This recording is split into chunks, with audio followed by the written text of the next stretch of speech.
The incident involving Chinese Communist Party (CCP) supporters, commonly referred to as Little Pinks, provoking British pianist BRENDON, continues to escalate. On January 26, Kavanagh returned to the piano at St. Pancras Station in London. After delivering a speech symbolizing the victory of freedom, he spontaneously played a piece of music. The cheerful piano music, accompanied by the lyrics CCP, Go, Go, Go, and Kavanagh's action of swinging a Winnie the Pooh toy, attracted many bystanders. CCP, go, go, go! Winnie the Pooh is considered a nickname for CCP leader Xi Jinping and is a censored term on the Chinese internet. Thus, Kavanagh deliberately bought a Winnie the Pooh doll to mock Xi Jinping and protest the CCP's oppression against him. He expressed to the onlookers that he supports Hong Kongers in their fight for freedom of speech and stands with the people of Hong Kong and Taiwan against tyranny. This incident made him realize that music should be free from authoritarian fear. I am into musical expression, and this has taught me how music is feared by authoritarians. So God bless you all. Glory to Hong Kong. I totally support the Taiwanese, and I totally support artistic expression. Many Chinese in Britain participated in the event, expressing their support for Kavanagh. One young man from China even took out a cardboard sign he made reading, "Down with the Communist Party," and took a photo with Kavanagh. Although Kavanagh claims he is not interested in politics, just in freedom, this incident has indeed enlightened him and many in the West about the rudeness of the Chinese Little Pinks and the authoritarian rule of the CCP. Some say that the British pianist, who knew nothing about Little Pinks a few days ago, has now become an advanced anti-communist, all thanks to the Little Pinks. Moreover, this incident has sparked an anti-communist wave in the UK. People are flocking to this location, and the piano in St. Pancras Station in London has become a CCP Little Pink free zone for overseas Chinese. On January 25th, Kavanagh described on his Facebook that his piano, donated by musician Elton John, has become a symbol of artistic freedom. On January 27th, a photo uploaded on the social media platform X showed the piano covered with a banner saying "Revolution of Our Times." The documentary film follows the 2019 anti-extradition movement in Hong Kong and has become a spiritual movement for Hong Kongers longing for freedom. On January 24th, a video surfaced showing a little girl who appeared to be Chinese playing the piano at the station where Kavanagh argued with the Little Pinks, with a Chinese young man holding a sign written in English with slogans such as "Free the Piano," "End CCP Infiltration," and "Not all Chinese want CCP concentration camps." Also, a video showed a Hong Kong man playing "Do You Hear the People Sing" and "Glory to Hong Kong." Passers-by at the station stopped to listen and appreciate. "Glory to Hong Kong" has become a banned song in Hong Kong, regarded by some as the national anthem of Hong Kong during the anti-extradition movement. On January 25th, more people continued to play and sing "Glory to Hong Kong" at the scene. This act served to communicate the resolve of Hong Kong residents to oppose the CCP to a global audience, simultaneously bringing attention to the human rights violation by the CCP through the form of music and art. Overseas Chinese netizens praised the young man holding the sign as righteous, brave, and a true patriotic hero, commenting, "The CCP does not represent the Chinese people, and without the end of the CCP, the world will not be better." Some netizens commented that whatever the CCP does, it backfires. This time, the patriotic enthusiasm of the Little Pinks turned every place into a scene of their downfall, a new victory ground for anti-communism. On the X platform, Chinese netizens overwhelmingly criticized the Little Pinks as unreasonable and shameless, with even the usual pro-CCP 50 Cent army seldom defending them. The incident involving the provocation of British pianist Kavanagh by CCP supporters has also sparked heated discussions within China. Notably, even the Chinese domestic portals has reported this event relatively neutrally. Although they removed the more sensitive parts about Kavanagh's comments on the CCP, they did not support the wolf warrior behavior of the Chinese Little Pinks, criticizing them for commercializing patriotism.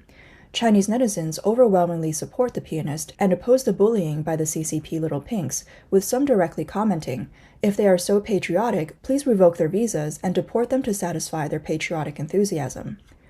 A video recently published on Douyin featured 3 young Chinese sitting together, discussing the incident at the British train station where the Little Pinks clashed with Kavanagh, also known as Dr. K. Why did these Chinese people have such a fierce conflict with Dr. K at the King's Cross station in England? This is a clash between infantile values and universal values. What are infantile values? First one, I yell, therefore I am right. Yes, when I watched the video, that fool who's yelling almost broke my phone's speaker. What else? Second one, although I'm on your turf, you still need to listen to me. A sense of control erupting everywhere, just like urinating and defecating in public. Anything else? Third one, when I cause trouble, it's your bad luck. Right, someone else touches their flag and they escalate it to touching that girl, setting off their scamming addiction. Why do people with infantile values have such overconfidence? Because some wolf warriors don't realize they're cockroaches. This video received many likes from mainland Chinese netizens, with one commenting, "Pink-colored cockroaches, a rare sight." Commentator Wen Zhao also discussed this on his YouTube channel. The behavior of these Chinese little pinks indeed reflects a strong self-centeredness, equating exercising rights with an attitude of "I assert, you submit, I succeed." This interaction pattern is particularly annoying and represents a childlike psychology and low level of socialization in normal cultural environments, in simple terms, infantile and naive. These behaviors, when deeply analyzed, all have underlying motives, all a distortion of personality by authoritarian and exclusive thinking. This distorted view often manifests itself. What do little pinks see as democracy? It means you must be a fool for me to acknowledge your democracy. It's about allowing my infiltration and chaos, then I'll say that you're democratic. What is kindness? It's you not making a sound no matter how I hurt or slander you. That's what they called kindness. This is exactly how the CCP's external propaganda works. Wen Zhao believes that if we follow the logic of the little pinks, such a definition of democracy would mean the end of democratic societies, and if we define kindness in their way, then kind people would cease to exist. The democracy and kindness they offer you are merely words etched on your tombstone. It's meaningless. Currently, this incident has become a hot topic online, with many netizens translating the original video into various humorous Chinese dialects, spreading wildly across the internet. 你摸她干啥？你别摸她！别摸！我告诉你啊，你碰人小姑娘手了。 Netizens discovered that Kavanaugh has an account on Bilibili, a popular streaming platform in China. Due to the incident involving confrontations with little pinks, his account's followers surged to 111,000. Although he didn't upload the video of the clash on Bilibili, the views on his other videos skyrocketed. This suggests that even within China, many people are aware of the situation but cannot freely express their support except through such actions. His YouTube channel has also seen significant growth, with traffic and subscriptions increasing rapidly. The live video of Kavanaugh's incident, uploaded on January 19th, had already garnered over 9 million views, likely including support from anti-communist individuals overseas. Newton Leng, a Chinese little pink involved in the incident, is considered the instigator of the escalated situation and has been widely condemned. Don't touch her! Please, do not touch her! The phrase, "don't touch her," became an international joke, with netizens creating various humorous videos mocking his behavior. Hong Kong's pro-Beijing media outlet, HKO1, initially reported this incident from a pro-CCP perspective, accusing Kavanaugh of insulting China, leading to the little pink's retaliation. However, as the incident became globally recognized, HKO1 shifted its stance. On January 25th, they finally reported the identities of these agents, similar to other media outlets, revealing their names and job titles. Commentator Tong Hao analyzed that HKO1's stance was quite cunning. The media typically follows Beijing's political winds for reporting and manipulating opinion, often mockingly referred to as Red Media 01. Their sudden change in direction indicates two things. First, the CCP's higher-ups realized the situation was not favorable and wanted to distance themselves, attributing the incident to these individuals as personal actions unrelated to the party. Second, knowing this new direction, HKO1 quickly shifted from a pro-CCP to a seemingly neutral stance, matching other international media in revealing these individuals' identities, claiming to portray HKO1 as neutral and avoid being dragged down by these little wolf warriors. Kavanaugh, targeted by the little pinks, has been increasingly assertive, not only responding on shows, but also mentioning on social media that he is ordering t-shirts with 8964 printed on them, a reference to the Tiananmen Square massacres. A netizen commented, "Winnie the Pooh has become the best-selling teddy bear of the year. thanks to Xi Jinping's ugliness and the stupidity of the little pinks. On the social media platform X, many anti-communist individuals wore clothes with 8964 and held Winnie the Pooh toys in photos, showing support for Kavanaugh and silent resistance against the CCP.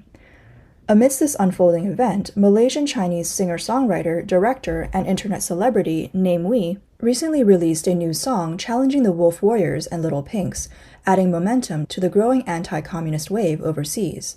On January 26th, Name Wee uploaded the music video for The People of the Dragon on platforms X, Facebook, and YouTube.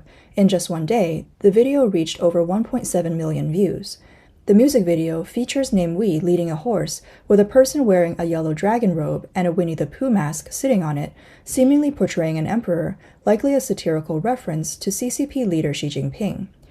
Name Wee announced on Facebook in a mocking tone that he was appointed by Chairman Xi of the CCP as the ambassador of the 2024 New Year song, The People of the Dragon.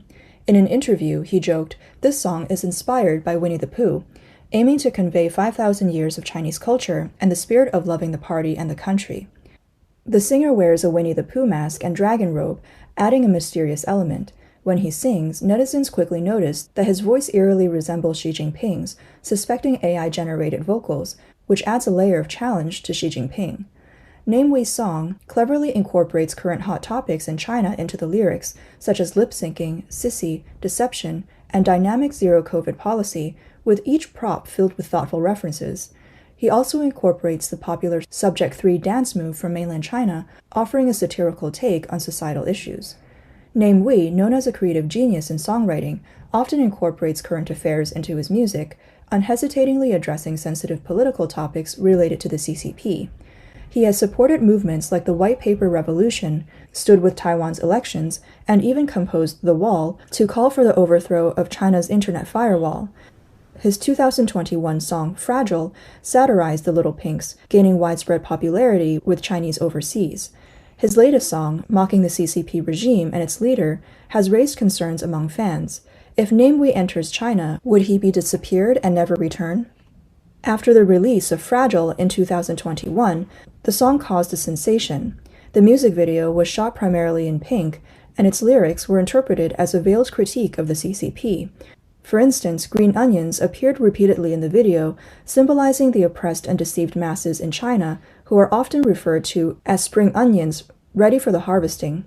About 20 politically charged jokes related to China were hidden in the lyrics, leading netizens to comment, "The cleverness of the song is that everyone who hears it knows exactly which country it's talking about."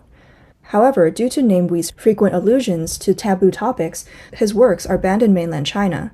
The CCP's Little Pinks often label him as insulting China. In response, Name Wee stated, "I am Chinese myself. Am I supposed to insult myself? It's really strange." He's not unfamiliar with such accusations. His creative works and comments have often been tagged as insulting China and anti-China. In an interview with Voice of America, he said, "If you say something that doesn't suit their wishes or slightly deviate from their political correctness, they'll start talking like that. It's not just me. Look at H&M and others labeled as insulting China or anti-China.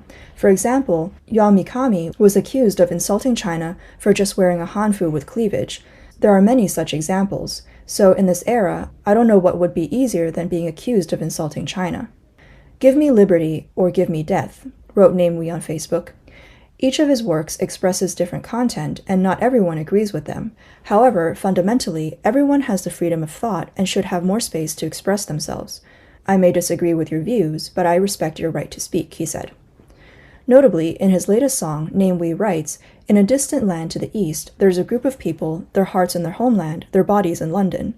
Although it might be coincidental to mention London, it seems to resonate with the recent incident in London involving the clash between Kavanaugh and the Little Pinks.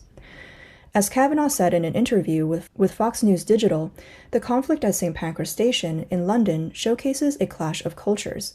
He believes it sparked the world's imagination. He considers it obviously authoritarianism.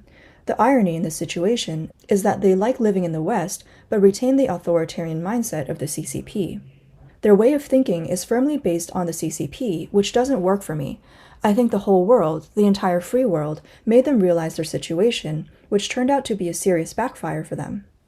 According to Next Apple News, After the identities of the troublemaking little pinks were exposed, one of the main characters, Liu Mengying, posted in English on Instagram asking for help. "I'm so scared. Please help me." She says she hadn't left her house for days, receiving thousands of hateful messages, bullying, threats, and calls from strangers daily. "It's all very tense. I'm breaking down mentally. I was just respectfully asking him," referring to pianist Kavanaugh, "to stop filming me. I've always been a kind and polite person. Why does everybody suddenly hate me? This has affected my mental health." These little pinks overseas should be waking up now. The CCP might offer them some benefits as long as they are useful, but once they cause trouble or lose their usefulness, they are immediately abandoned by the CCP.